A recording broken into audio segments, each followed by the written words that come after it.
This video has been brought to you by DataVinci Analytics Agency. The history change trigger tracking in Google Tag Manager. Again, this is a very simple concept, or is it? So what are we going to cover? We are going to cover some use cases. We are going to see, will the history change trigger always work? We will see how to create history change triggers, and we will see how to create history change tags. We will also see how to send data to analytics and marketing based on the history change triggers. All right, so let's start with some use cases. The number one use case, and that is going to be like 99% of the use case for you, is when you are going to set up some tracking on web applications.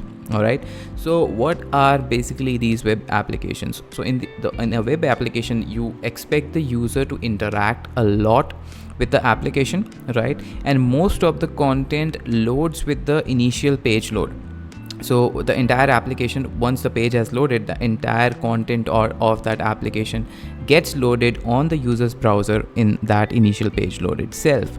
But the content remains in the background. So not everything is exposed, that is obvious, right? So the application can do a lot of things, but not everything is exposed. It just remains in the background, and it is shown to the user based on the actions that they take with the application, right? So and the key thing over here is that the page does not get refreshed. So the content of the page would change, the application would change, the application would behave based on how the user is interacting with the application, but the page would not refresh.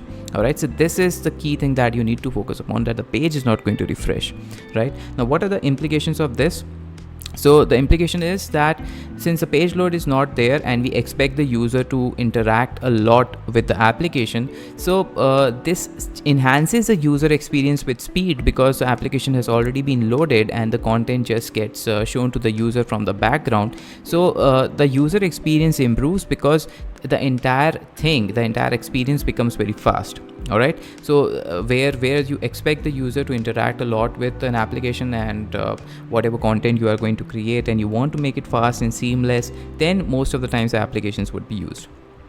Now, traditionally, website tracking, particularly the page view tracking, is dependent on page loads, right? So until and unless the page is not going to refresh, the page load is not happening, then the page view tracking does not take place.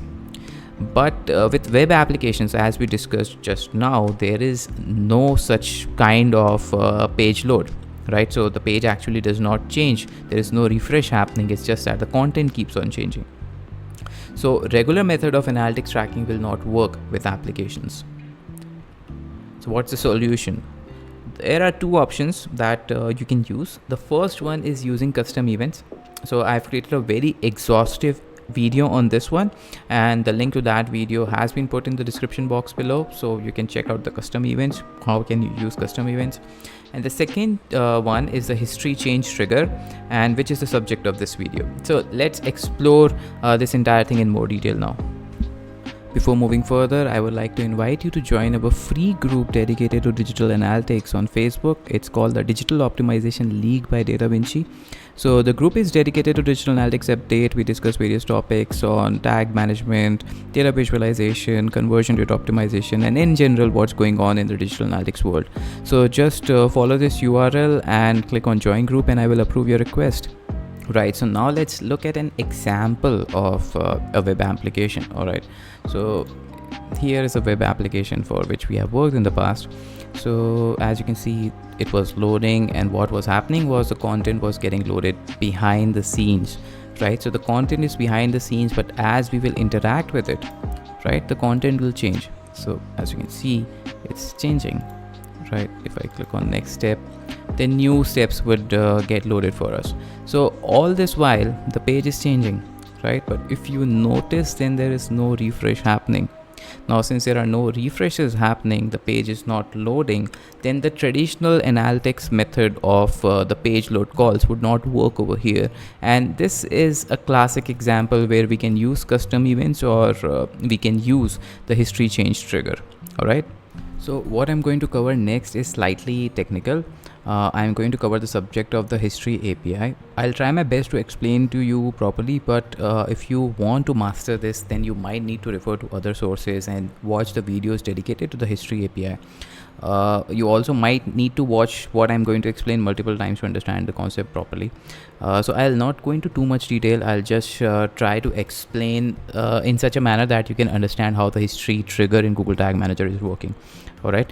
So the Google Tag Manager's history trigger is based on something called the history API, which got introduced with HTML5. Okay, so if you go to your browser console and type window.history, so you will see what this history object is storing. Now if you focus on length, right, 32, so this is showing me the total number of URLs that I have browsed so far in this session. So if I click back 32 times, I should be able to get to the first page that started this session. Okay, so the history object, it gets refreshed every time we are going for a new page URL. So for example, if I from now go to our Facebook group, it's a different URL from this particular page, I expect this history object to get updated, right? So if I now do window.history, so it's showing me 34, so that tells me that these are the number of pages that I have visited.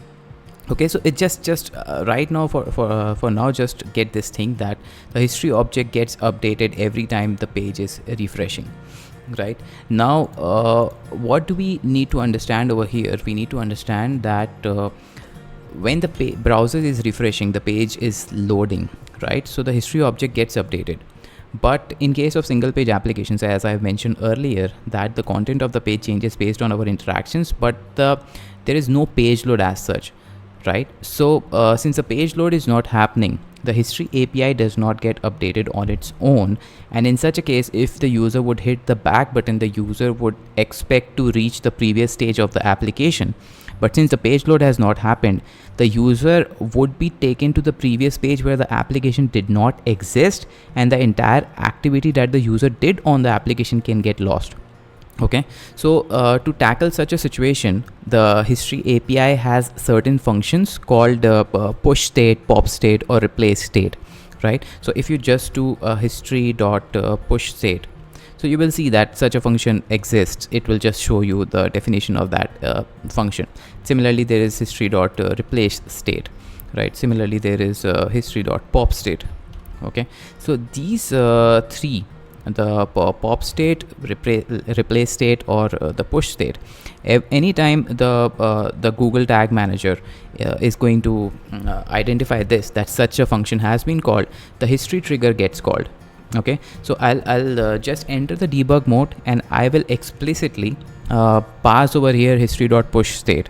So even though this is not a single page application, you will see that the Google Tag Manager debugger would detect the history trigger taking place. Okay, so let's look at that. So I'm right now in Google Tag Manager. I'll simply click on preview, and this will open the new Google Tag Manager debugger, right? And just let's start this. Okay, so as I mentioned earlier, that what I would do is I will just call that API, right? So I'll first define a state, right? And then I will call history.push state, and here in push state, I'm going to pass these parameters that the push state requires here, like this state 1, title 1, and URL 2. Now notice one thing, whatever I am passing in URL 2 here, you will see that the URL got updated with that, even though the page did not refresh, the page did not load, but the URL got changed. Right now, what the developers can do, they can associate other things with it, such that when this function gets called, then the content also changes, and the URL also changes, and the history also gets updated. Now if I do a window.history,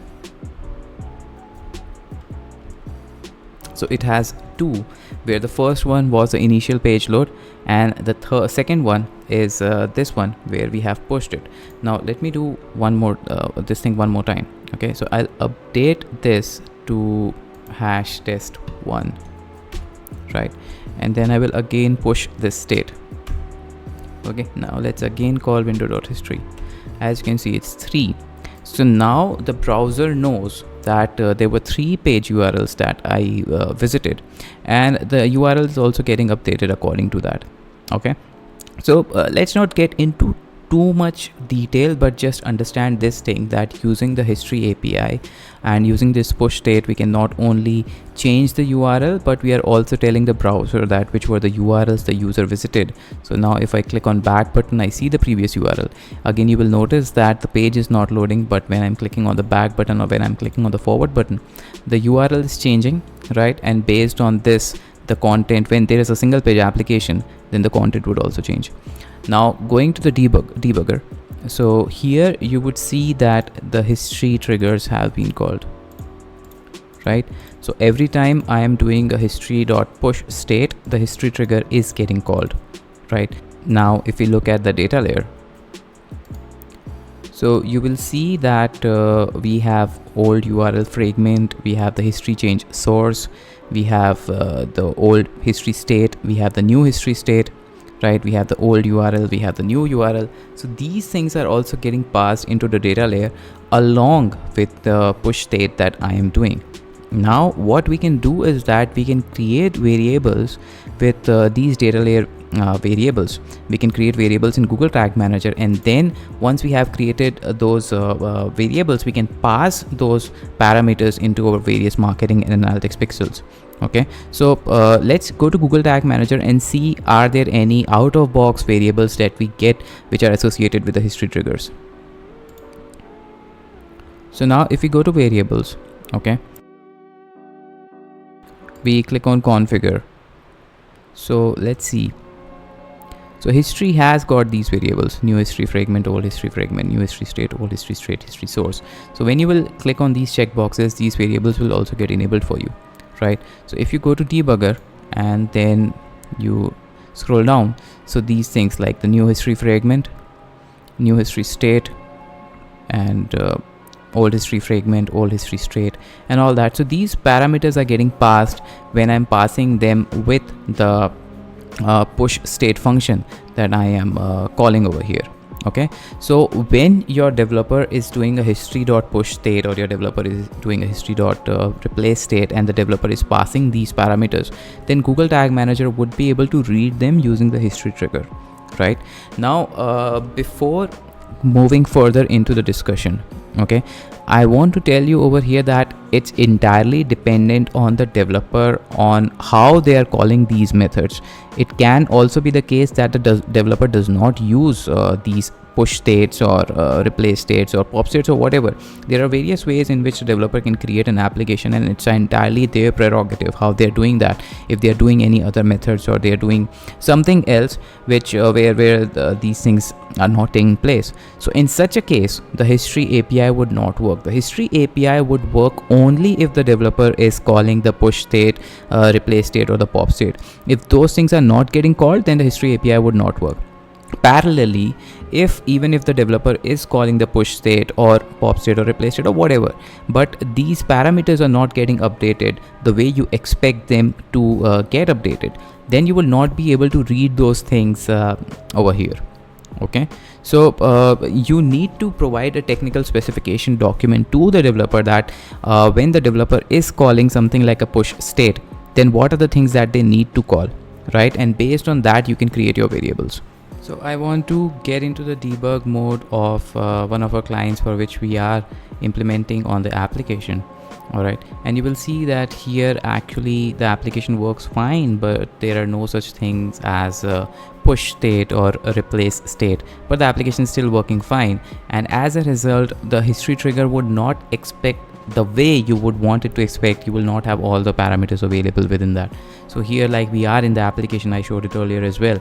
Now if I click on next step, and if we look at the debugger, we see that the history event has taken place.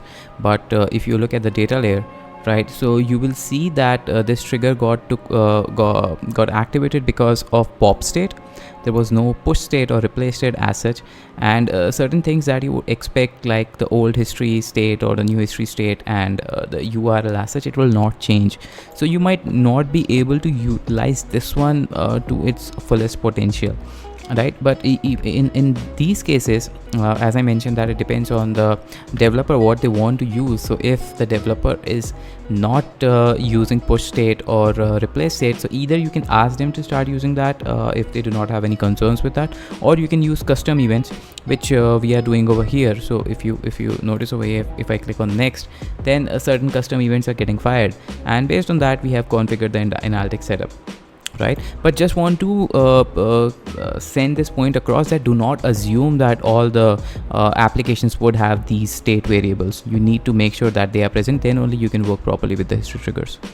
Okay, now let's assume that your developer is passing the push state or replace state, anything which with which you are able to update the state variables. So when the state variable will get updated, then this variable new history state, this gets updated, right? So you can create your variables that you want to use in marketing and analytics using this particular variable.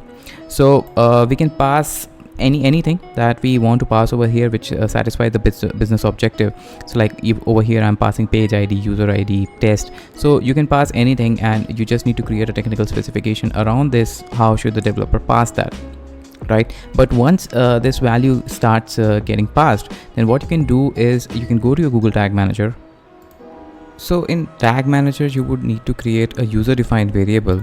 So let's say that we want to capture the page ID with the history trigger. So I'll just simply call it history page ID. All right, I'm not giving a lot of thought into it. I'm just randomly calling it. It's going to be a data layer variable, and if you look at the structure of the data layer, right? So if we go to data layer, then you can see that page ID is within new history state, right? And new history state is within GTM. Okay, so this is how your structure of the data layer is. The variable is going to be, so page ID dot new history state dot page ID, GTM new history state page ID, right? So I'll just save this, and let's refresh our preview, and we'll do the push state again and see if the value gets captured or not, which I'm sure will get captured. So I'll just modify the state. I'll just call it Batman. Okay, and I will do a push state. So I expect the history trigger, which is here, and if you look at the variables, and we have history underscore page ID, it did not come. Okay, so we need to click on preview again.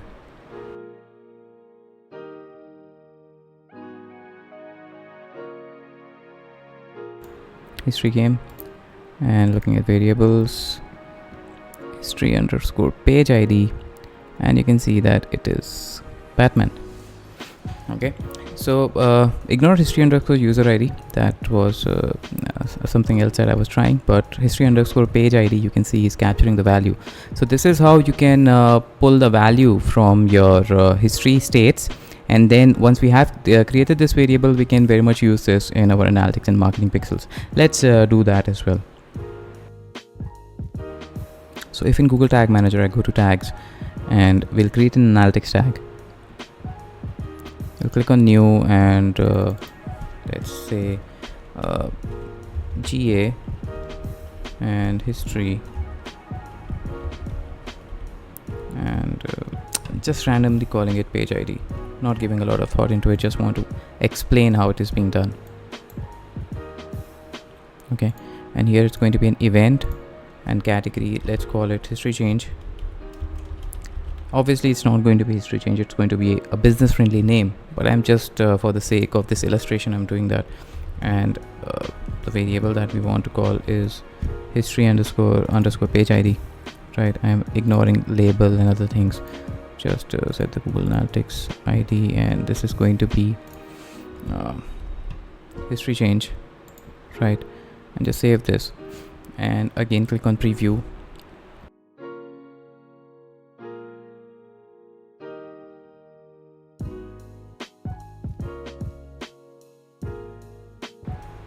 So we are debugging again, and this time we'll look at Omnibug to see the analytics calls. Okay, so I'll do the same thing again. So I'll go to state, and I will do a push state, right? And in Omnibug, let's see. So an event got fired, and this is history change, and we called Batman in action or page ID in action, and that is getting passed to analytics, right? So using this approach, you can send the data to analytics or marketing.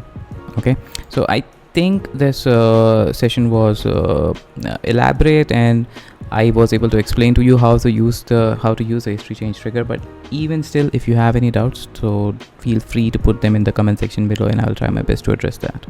All right, so I hope this session was worthy of your time.